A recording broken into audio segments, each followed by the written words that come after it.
हिंगोली जिल्ह्यातल्या सेनगाव पंचायत समितीचे बीडीओ सुरेश कांबळे यांनी आमचे क्रांतिकारी शेतकरी संघटनेचे मराठवाड्याचे अध्यक्ष गजानन कावरखे व त्यांच्या 2 सहकाऱ्यांवर गंभीर स्वरूपाचे खोटे गुन्हे दाखल केले।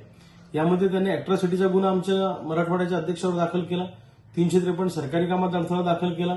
कारण काय तर गजानन कावरखे आणि आमचे संघटनेचे कार्यकर्ते बीडीओला जाब विचारायला गेले होते शेतकऱ्यांच्या प्रश्नावर की शेतकऱ्यांची कामं का केली नाही आणि तुम्ही संविधान दिन का साजरा केला नाही, एवढंच त्यांना विचारलं आणि तिथून फेसबुक लाईव्ह केलं।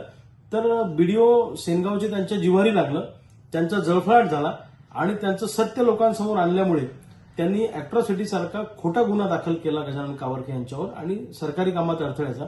अर्थात या गुन्ह्याने आम्हाला काही फरक पडत नाही, पण हिंगोलीचं पोलीस प्रशासन झोपलं आहे का?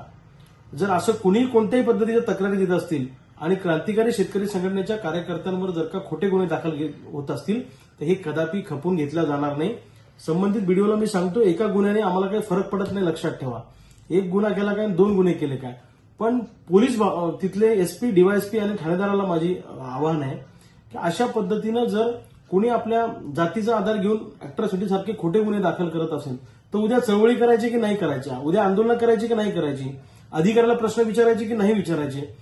अशा पद्धतीनं बीडीओनी हे वेगळं हत्यार उपसून चळवळीचा आवाज दाबण्याचा प्रयत्न केलेला आहे। मी स्वतः हिंगोली